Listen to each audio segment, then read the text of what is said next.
So let's try. So let's just say it was, yeah. Great. I know that you're the sex, not me. It was like, yeah, I'm glad you said that. Well, right. You know, because I wanted to put him down a little bit. Basically.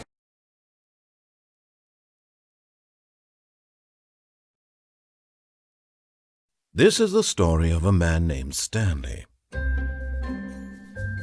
Stanley worked for a company in a big building where he was employee number 427. Employee number 427's job was simple. He sat at his desk in room 427 and he pushed buttons on a keyboard. Orders came to him through a monitor on his desk, telling him what buttons to push, how long to push them, and in what order. This is what employee 427 did every day of every month of every year. And although others might have considered it soul-rending, Stanley relished every moment that the orders came in, as though he had been made exactly for this job. And Stanley was happy. And then one day, something very peculiar happened. Something that would forever change Stanley. Something he would never quite forget. He had been at his desk for nearly an hour when he realized that not one single order had arrived on the monitor for him to follow. No one had showed up to give him instructions, call a meeting, or even say hi. Never in all his years at the company had this happened, this complete isolation. Something was very clearly wrong. Shocked, frozen solid, Stanley found himself unable to move for the longest time. But as he came to his wits and regained his senses, he got up from his desk and stepped out of his office.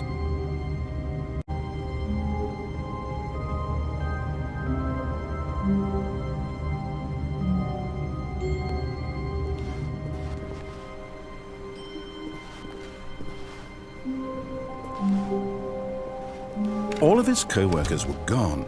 What could it mean? Stanley decided to go to the meeting room. Perhaps he had simply missed a memo.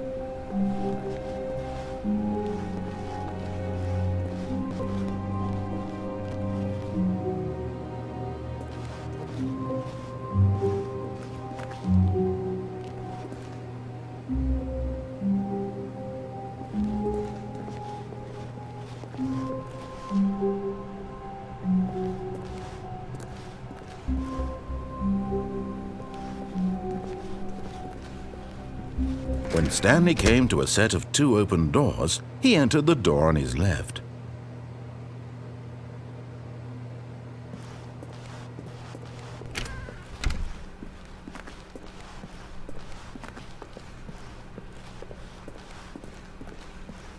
Yet there was not a single person here either. Feeling a wave of disbelief, Stanley decided to go up to his boss's office, hoping he might find an answer there.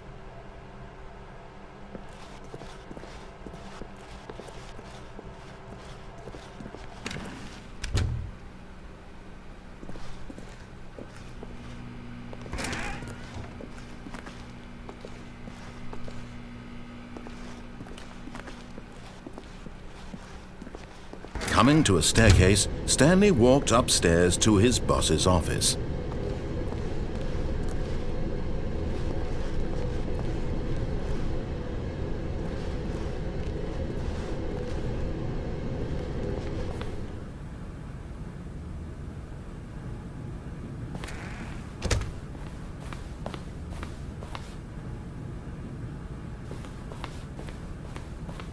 Stepping into his manager's office, Stanley was once again stunned to discover not an indication of any human life. What could it mean? Stanley wondered aloud to nobody. He began wildly tearing through papers on the boss's desk, pulling books off the shelf, looking behind paintings, desperate for clues to his situation. But his attention was caught by a keypad behind the boss's desk. What could its purpose be? In fact, this keypad guarded the terrible secret that lay buried below his feet, and so the boss had assigned it an extra secret PIN number, 2845. But of course, Stanley couldn't possibly have known this.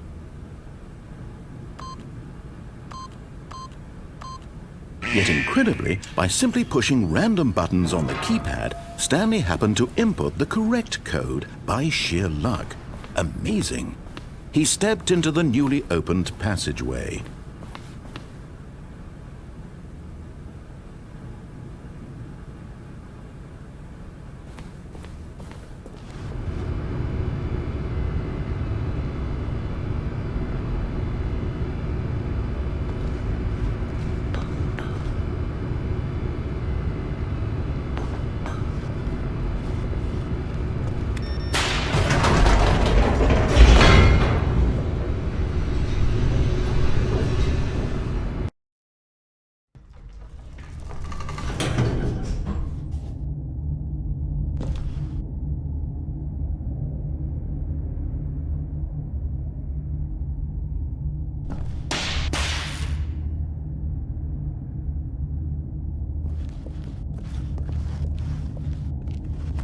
Stanley walked straight ahead through the large door that read Mind Control Facility.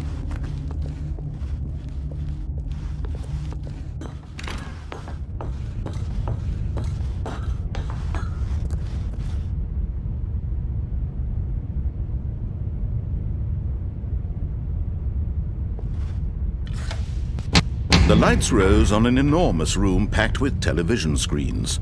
What horrible secret did this place hold? Stanley thought to himself. Did he have the strength to find out?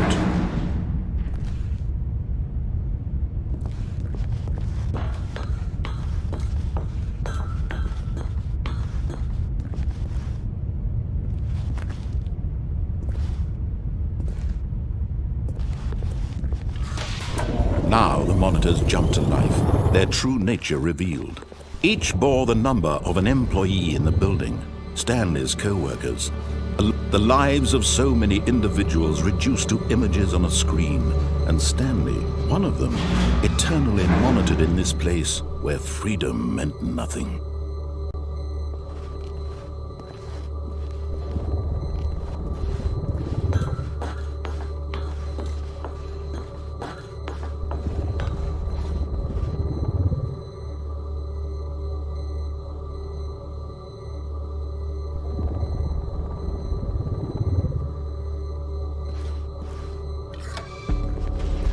This mind control facility, it was too horrible to believe. It couldn't be true. Had Stanley really been under someone's control all this time? Was this the only reason he was happy with his boring job? That his emotions had been manipulated to accept it blindly? No, he refused to believe it. He couldn't accept it. His own life in someone else's control? Never! It was unthinkable, wasn't it? Was it even possible? Had he truly spent his entire life utterly blind to the world? But here was the proof, the heart of the operation. Controls labeled with emotions, happy or sad or content, walking, eating, working, all of it monitored and commanded from this very place. And as the cold reality of his past began to sink in, Stanley decided that this machinery would never again exert its terrible power over another human life. For he would dismantle the controls once and for all.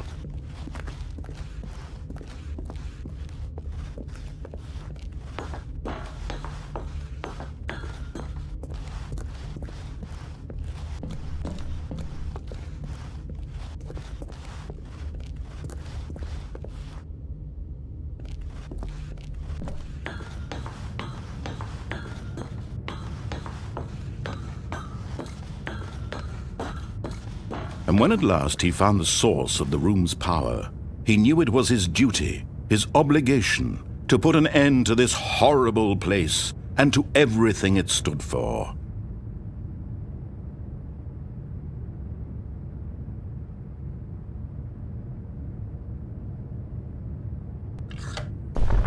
Oh, Stanley, you didn't just activate the controls, did you? After they kept you enslaved all these years, you go and you try to take control of the machine for yourself. Is that what you wanted? Control? Oh, Stanley, I applaud your effort, I really do. But you need to understand, there's only so much that machine can do. You were supposed to let it go, turn the controls off, and leave. If you want to throw my story off track, you're going to have to do much better than that. I'm afraid you don't have nearly the power you think you do. For example, and I believe you'll find this pertinent, Stanley suddenly realized he had just initiated the network's emergency detonation system. In the event that this machine is activated without proper DNA identification, nuclear detonators are said to explode, eliminating the entire complex. How long until detonation then? Let's say 2 minutes. Ah, now this is making things a little more fun, isn't it, Stanley? It's your time to shine. You are the star. It's your story now. Shape it to your heart's desires. Oh, this is much better than what I had in mind. What a shame we have so little time left to enjoy it. Mere moments until the bomb goes off. But what precious moments each one of them is. More time to talk about you, about me, where we're going, what all this means. I barely know where to start. What's that? You'd like to know where your co-workers are? A moment of solace before you're obliterated? All right, I'm in a good mood. You're going to die anyway. I'll tell you exactly what happened to them. I erased them. I turned off the machine. I set you free. Of course, that was merely in this instance of the story. Sometimes when I tell it, I simply let you sit there in your office forever, pushing buttons endlessly and then dying alone. Other times, I let the office sink into the ground, swallowing everyone inside, or I let it burn to a crisp. I have to say this, though, this version of events has been rather amusing. Watching you try to make sense of everything and take back the control wrested away from you, it's quite rich. I almost hate to see it go. But I'm sure whatever I come up with on the next go-around will be even better. My goodness, only 34 seconds left. But I'm enjoying this so much. You know what? To hell with it. I'm going to put some extra time on the clock, why not? These are precious additional seconds, Stanley. Time doesn't grow on trees. Oh dear me, what's the matter, Stanley? Is it that you have no idea where you're going or what you're supposed to be doing right now? Or did you just assume when you saw that timer that something in this room was capable of turning it off? I mean, look at you. Running from button to button, screen to screen, clicking on every little thing in this room. These numbered buttons, no, these colored ones, or maybe this big red button, or this door. Everything, anything, something here will save me. Why would you think that, Stanley? That this video game can be beaten? Won? Solved? Do you have any idea what your purpose in this place is? Stanley, you're in for quite a disappointment. But here's a spoiler for you.